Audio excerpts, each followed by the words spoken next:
মই স্পষ্টকৈ মই পুনৰবাৰ কৈছোঁ, সংবাদ জগতৰ গণতন্ত্ৰৰ চতুৰ্থ স্তম্ভৰ লগত অসমবাসী ৰাইজ আছে, অসমৰ সচেতন ব্যক্তিসকল আছে, অসমৰ বিভিন্ন দল সংগঠন আছে। চাওক, আজি গণতন্ত্ৰৰ অপমৃত্যু ঘটিছে অসমত। আজি গণতন্ত্ৰৰ চতুৰ্থ স্তম্ভ সংবাদ মাধ্যমৰ ওপৰত বিশেষকৈ অসম চৰকাৰে যি ধৰণে আক্ৰমণ আৰম্ভ কৰিছে, এয়া গণতন্ত্ৰৰ কাৰণে শুভ লক্ষণ নহয়।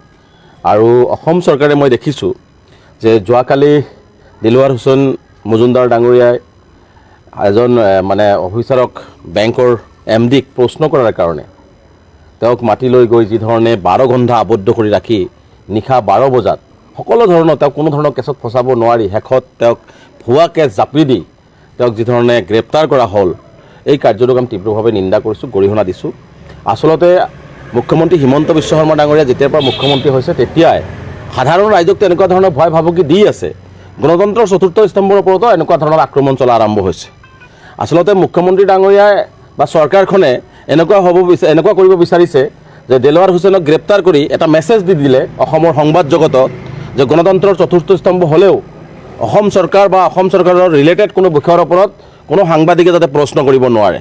দিলৱাৰ হুছেইনক গ্ৰেপ্তাৰ কৰি এই মেছেজটো সংবাদ মাধ্যমৰ সংবাদ জগতক এইটো প্ৰেৰণ কৰিলে যে পৰৱৰ্তী পৰ্যায়ত আৰু ইয়াতকৈ অধিক সংবাদ মাধ্যমৰ ওপৰত আক্ৰমণ কৰা হ'ব।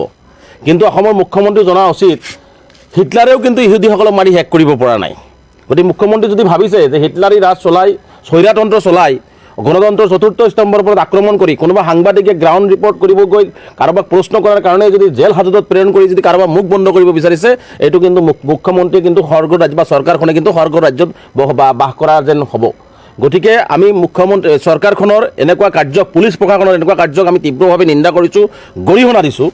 আৰু অসমৰ ৰাইজক আমি বিনম্ৰতাৰে আহ্বান জনাম যে চৰকাৰখনে যি ধৰণে আজি সাংবাদিকসকলৰ জীৱন আৰু সম্পত্তিৰ নিৰাপত্তা নোহোৱা হৈ গৈছে, তেনেহ'লে সাধাৰণ ৰাইজৰ কি অৱস্থা হৈছে তেনেহ'লে অলপ ভাবি চোৱাটো উচিত। আজি সাংবাদিকসকলে প্ৰশ্ন কৰিব নোৱাৰে, আজি সাংবাদিকসকলৰ বাক স্বাধীনতা ৰুদ্ধ কৰা হৈছে। আজি সাংবাদিকসকলৰ বাতৰি পৰিৱেশন কৰিবৰ কাৰণে তেওঁলোকে 25 বাৰ ভাবিবলগীয়া পৰিৱেশ হৈছে। গতিকে এনেকুৱা এটা অৰাজক পৰিস্থিতি, স্বৈৰাতন্ত্ৰ যি আৰম্ভ কৰিছে, এইটো এনেকুৱা ধৰণে কৰি থাকিলে মই ভাবোঁ যে অসমবাসী ৰাইজে ওলাই আহিব লাগে। আৰু এনেকুৱা ধৰণৰ স্বৈৰাতন্ত্ৰ, এনেকুৱা ধৰণৰ হিটলাৰী ৰাজৰ বিৰুদ্ধে আমি মাৰ বান্ধি ওলাই নাহিলে কিন্তু এই চৰকাৰখনে প্ৰতিটো মানুহৰে মুখ বন্ধ কৰিব। কাৰণ ক্ষমতাৰ লোভত, ক্ষমতাৰ খকত তেওঁলোকে বলিয়ান হৈছে। গতিকে যিকোনো পৰ্যায়লৈকে গৈ মানুহৰ বাক স্বাধীনতা তেওঁলোকে খৰ্ব কৰিব আৰু যিকোনো পৰ্যায়লৈকে গৈ মানুহক জেল হাজতত প্ৰেৰণ কৰি হ'লেও তেওঁলোকে ক্ষমতাত থাকি মানুহক এনেকুৱা ধৰণৰ অন্যায় অত্যাচাৰ কৰিব। গতিকে আজি আমি অত্যন্ত দুখ পাইছোঁ, অত্যন্ত আমাৰ আঘাত পাইছোঁ যে গণতন্ত্ৰৰ যিসকল সাংবাদিক বন্ধুৱে আজি অসমৰ আৰ্থ সামাজিক শৈক্ষিক চৰকাৰৰ সকলো ভাল বেয়া সকলো কথা বতৰাবিলাক অনুকিয়াই দিয়ে, সেই কথা বতৰাবিলাক আগন্তুক দিনবিলাকত ৰাইজৰ উপকাৰ হয়, তেনেকুৱা বা বাতৰি প্ৰকাশ কৰা সেই সংবাদ মাধ্যমৰ বন্ধুসকলক যদি এনেকুৱা ধৰণৰ আক্ৰমণ চলি থাকে, আজি সংবাদ মাধ্যমৰ জড়িত ব্যক্তিসকলেও আজি সংবাদ পৰিৱেশন কৰিবৰ কাৰণে ভয় কৰিব। আজি চৰকাৰক যদি প্ৰশ্ন কৰিব নোৱাৰে, আজি চৰকাৰৰ কোনো বেংক কৰ্তৃপক্ষক যদি প্ৰশ্ন কৰিব নোৱাৰে, তেনেহ'লে সাংবাদিকসকলে কি কেৱল চুৰ ডকাইতিৰ নিউজ কৰি থাকিব নেকি? ক'ৰবাত চুৰ ওলাইছে, ক'ৰবাত মাৰপিট হৈছে, এইটো সংবাদ জগতৰ কাম হ'ব নেকি? আজি দুৰ্নীতিগ্ৰস্ত অফিচাৰক তেওঁলোকে প্ৰশ্ন কৰিব নোৱাৰিব নেকি? আজি দুৰ্নীতিগ্ৰস্ত অফিচাৰক প্ৰশ্ন কৰিব যাওঁতে তেওঁলোকে SC নে ST এই কথাবোৰ সুধি প্ৰশ্ন কৰিব লাগিব নেকি? গতিকে ইয়াৰ পৰা প্ৰমাণ হয় যে আচলতে সম্পূৰ্ণভাৱে হিটলাৰী কায়দাৰে আচলতে সংবাদ জগতৰ লগত জড়িত বা গণতন্ত্ৰৰ চতুৰ্থ স্তম্ভক ৰুদ্ধ কৰিব বিচাৰিছে, তেওঁলোকৰ মুখ বন্ধ কৰিব বিচাৰিছে। এইটো কেতিয়াও তেওঁলোকে সফল হ'ব নোৱাৰিব। এজন দিলৱাৰ হুছেইন মজুমদাৰক তেওঁলোকে পঠিয়াই দিছে, হাজাৰ হাজাৰ দিলৱাৰ হুছেইন মজুমদাৰ অসমৰ সংবাদ জগতত আছে, তেওঁলোকে নিশ্চিতভাৱে ওলাই আহিব আৰু ইয়াৰ প্ৰতিবাদ কৰিব। আৰু মই ভাবোঁ চৰকাৰে সময় থাকোঁতে শিক্ষা লোৱা উচিত। চৰকাৰে সময় থাকোঁতে চৰকাৰৰ ভুল, চৰকাৰে কৰা অন্যায় অত্যাচাৰ, চৰকাৰে কৰা দুৰ্নীতি যদি তেওঁলোকে এনেকুৱা সংবাদ মাধ্যমক দবাই যদি কৰিব বিচাৰে, দুৰ্নীতিবিলাক বন্ধ কৰাৰ ব্যৱস্থা গ্ৰহণ কৰক, দুৰ্নীতি নকৰিব, তেনেকুৱা কৰক। কিন্তু তেওঁলোকে সেইবোৰ ঢাকিবৰ কাৰণে যদি সংবাদ মাধ্যমৰ মানুহক আক্ৰমণ, ভুৱা কেছ জাপি দি এনেকুৱা ধৰণৰ নিৰ্মম অত্যাচাৰ চলায়, তেনেহ'লে কিন্তু এটা দিনত তেওঁলোকৰ পতন কিন্তু নিশ্চিতভাৱে হ'ব।